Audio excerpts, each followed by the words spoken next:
मेरठ का सौरभ राजपूत हत्याकांड में लगातार नए नए खुलासे हो रहे हैं। मुस्कान साहिल और अब मुस्कान की सौतेली मां कविता का भी नाम इस हत्याकांड से जोड़ा जाने लगा है। क्योंकि खबर यह है कि सौरभ विदेश से पैसे मुस्कान के नहीं बल्कि अपनी सास कविता के अकाउंट में डालता था। जबकि दूसरी तरफ मुस्कान और साहिल ने पुलिस के सामने अब जो चौंकाने वाले खुलासे किए हैं, उन्हें सुनकर पुलिस के भी होश उड़ गए हैं। जी हां, मुस्कान और साहिल ने सौरभ को दर्दनाक तरीके से मारा था। जानकारी के मुताबिक पहले तो इन लोगों ने सौरभ के दिल पर चाकू से 3 बार वार किए थे। इससे सौरभ के दिल के 2 टुकड़े हो गए थे। इसके बाद उसकी गर्दन काटी और फिर हाथ पैर को काटा। पुलिस की जांच में यह भी पता चला है कि सौरभ के 4 टुकड़े करने के बाद सौरभ के धड़ को बिस्तर पर रखकर साथ में खुद मुस्कान सोई थी।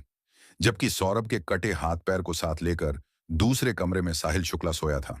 अगले दिन इन दोनों ने चारों टुकड़ों को ड्रम में डालने की कोशिश की, लेकिन सफलता हाथ नहीं लगी।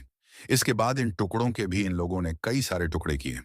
पुलिस ने मर्चेंट नेवी में पूर्व अधिकारी रहे सौरभ राजपूत के शव का पोस्टमार्टम कराया है, जिसमें पता चला है कि सौरभ राजपूत के सीने पर लंबे फल वाले चाकू से 3 बार वार किया गया था। खबर यह है कि यह वार खुद मुस्कान ने किए थे।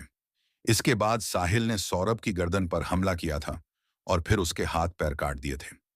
हैरानी की बात तो यह है कि इस घिनौनी वारदात को अंजाम देने के बाद दोनों ने सौरभ के शव के पास बैठकर नशा भी किया था। इसके बाद सौरभ के धड़ को बेड पर रखकर मुस्कान सो गई थी। तो वहीं पोस्टमार्टम करने वाले डॉक्टर के मुताबिक मुस्कान और साहिल ने शव के टुकड़ों को ड्रम में डाला और ऊपर से डस्ट के साथ सीमेंट डालकर पानी भर दिया था। इसकी वजह से शव सीमेंट के बीच जम गया था और इसी की वजह से हवा अंदर तक नहीं जा पाई और शव सड़ नहीं पाया था। यही वजह है कि शव से दुर्गंध नहीं उठ रही थी। डॉक्टर ने बताया कि पोस्टमार्टम हाउस में ड्रम को कट्टर से काटकर शव को बाहर निकाला गया है। बता दें आपको, मर्चेंट नेवी की नौकरी छोड़ने के बाद सौरभ लंदन की एक बेकरी में काम कर रहा था। 2 साल बाद वह 24 फरवरी को ही पत्नी मुस्कान का जन्मदिन बनाने के लिए भारत लौटा था। लेकिन अगले हफ्ते ही मुस्कान ने प्रेमी संग मिलकर उसकी जान ले ली। और अब मुस्कान और साहिल ने जिस तरीके से खुलासे किए हैं, उससे सुनकर हर कोई हैरान है। लेकिन दूसरी तरफ अब एक जो आरोप है, वह कहीं ना कहीं मुस्कान की मां, यानी कि जो सौतेली मां है, कविता पर लगते नजर आ रहे हैं। और कहीं ना कहीं इस मामले में कविता की एंगल की भी अब जांच पुलिस करेगी। जी हां, आपको बता दें, कविता मुस्कान की सौतेली मां है।